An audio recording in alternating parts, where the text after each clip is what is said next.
Saudações pessoal, bem-vindos de volta ao canal Alcaté dos Livros. Hoje estou trazendo mais um clássico que pouca gente leu da época do romantismo, mas é uma história de terror. Hoje estou trazendo a história de Frankenstein, de Mary Shelley. Mary Wollstonecraft Shelley, nascida Mary Wollstonecraft Godwin.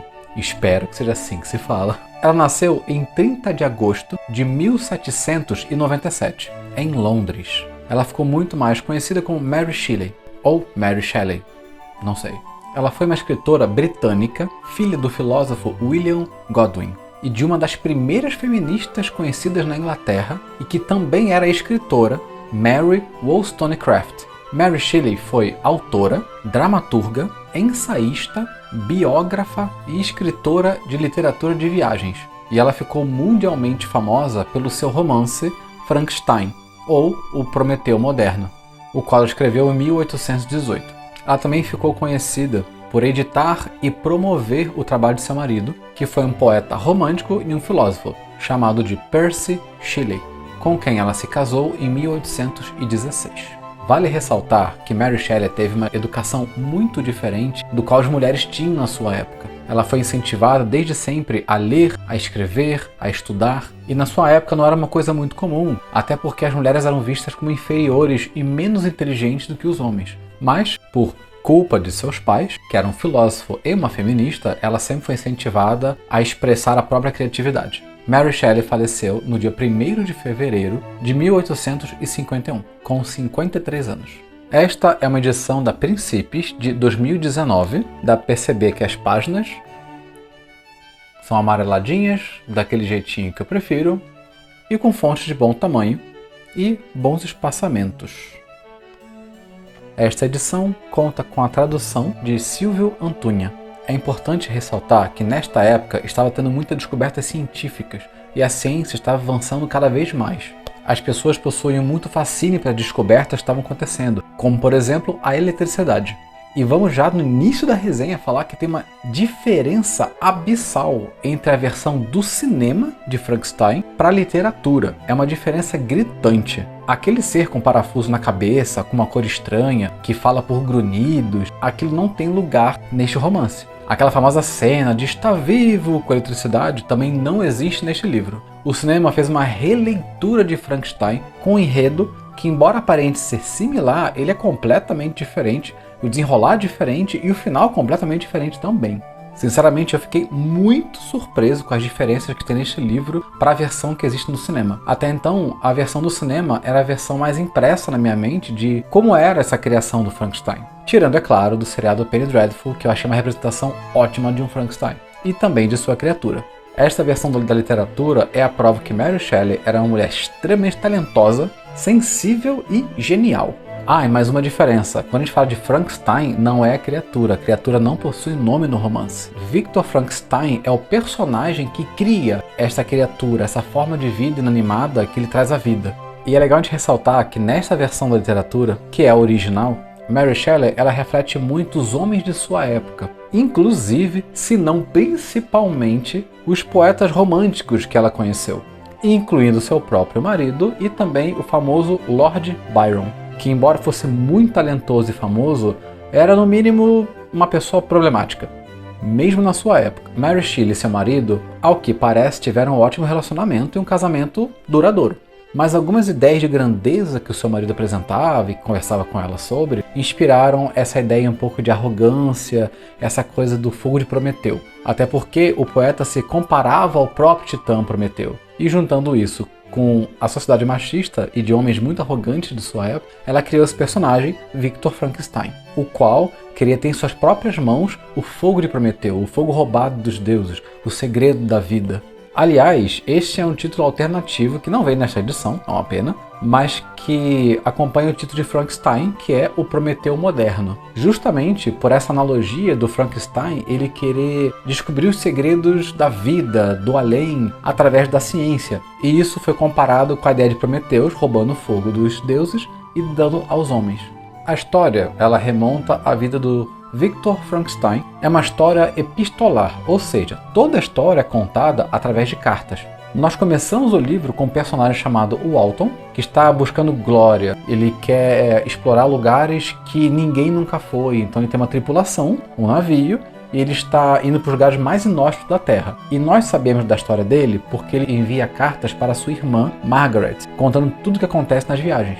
Depois de alguns acontecimentos, ele acaba resgatando um homem para o seu navio, e esse homem ele traz um certo fascínio para ele. Então esse homem começa a contar a história da vida dele, de como ele foi parar nesse lugar. Então começa a ser contada a história de Victor Frankenstein, que foi a pessoa que foi resgatada do navio, e agora conta para o Walton a história dele. Então a história é meio que o Walton escrevendo a história que o Frankenstein conta para ele. Parece confuso, mas no final a gente lê de boa, como se fosse o próprio Frankenstein narrando a vida dele. Aqui ele mostra uma vida muito boa e próspera, com pais amorosos. E o Frankenstein, ele é uma criança muito privilegiada, e ele sabe disso, e com pais muito compreensivos. Então desde cedo ele estuda muito. Inclusive ele começa a estudar Paracelsus e outros autores de ocultismo e práticas mágicas. Então mesmo novo, tentando realizar todas as façanhas mágicas e ocultas, ele fica um pouco frustrado, porque ele não tem sucesso nas empreitadas dele. Então ele vai estudar fora, até porque o pai acha interessante ele ver uma vida fora do próprio país, para entender mais sobre o mundo. Então ele vai para uma espécie de faculdade, onde tem professores cientistas que passam muito conhecimento para ele. E mesmo depois de ele absorver tudo e aprender muito rápido, o Frankenstein é meio arrogante. Então ele tem uma ideia de que ele está destinado à grandeza. Ele está destinado a revelar e descobrir segredos que ninguém sabe. E em um dado momento do livro, ele descobre uma forma de animar tecido orgânico morto, embora no livro não explique exatamente como ele faz isso. Então ele tem uma ideia de fazer a própria criação. Ele vai criar vida de um ser inteligente. E é nesse momento que ele começa a juntar corpos, pedaços de cadáveres, e costurar um no outro. E ele ajeita órgãos, ele ajeita olhos, e ele fica meses só fazendo isso, enclausurado. Até porque ele tinha dominado todas as ciências que ele tinha para aprender naquele lugar. No livro ele acaba animando essa criatura, que ele decide que vai ter mais de 2,5 metros de altura, ele vai ser forte, ele vai ser grande, e ele anima essa criatura, que vem à vida. Ele mesmo sente asco e repulsa dessa criatura, ele vê o tamanho do problema que ele acabou de criar. E sem o mínimo de responsabilidade pelo que ele acabou de fazer, ele abandona a criatura e foge. Depois de muitos meses, ele acaba reencontrando a criatura, e ele tem ódio da criatura por vários eventos que acontecem no livro, e a criatura parece também ter ódio dele, justamente por ele ter sido criado, pela forma que ela foi criada, horrenda, deformada, o rosto como uma costura de vários, o corpo inteiro como parte de outros corpos. Então uma criatura descrita como repulsiva, horrorosa, disforme, mesmo que ele seja muito mais veloz, mais forte, e eu até arrisco dizer com uma grande inteligência. Esta criatura da versão original da literatura não é um Frankenstein que não consegue se comunicar. É uma criatura que aprende a falar, uma criatura que aprende a contestar, a refletir, a pensar sobre a vida, sobre a criação, sobre a sua própria existência e contestar sua própria existência. E essa parte do livro fica muito interessante.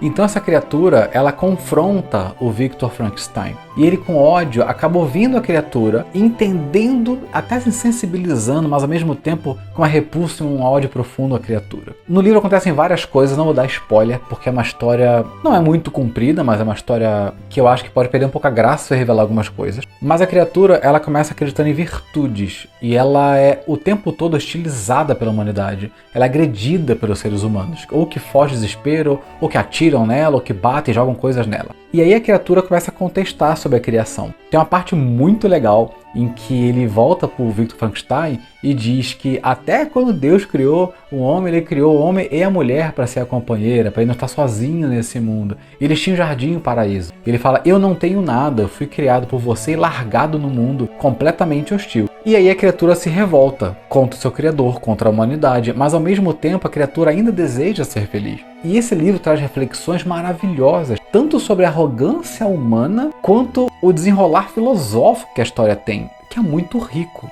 O Frankenstein, ele ainda é um homem muito arrogante, mas também quer felicidade. Só que é um homem cheio de culpas também. E a criatura quer uma vida feliz também, só que ela tem uma vida desgraçada. E mesmo quando os dois se comunicam e se entendem de alguma forma, a coisa não anda 100% bem como a gente achava que poderia correr. Porque ambos são muito falhos.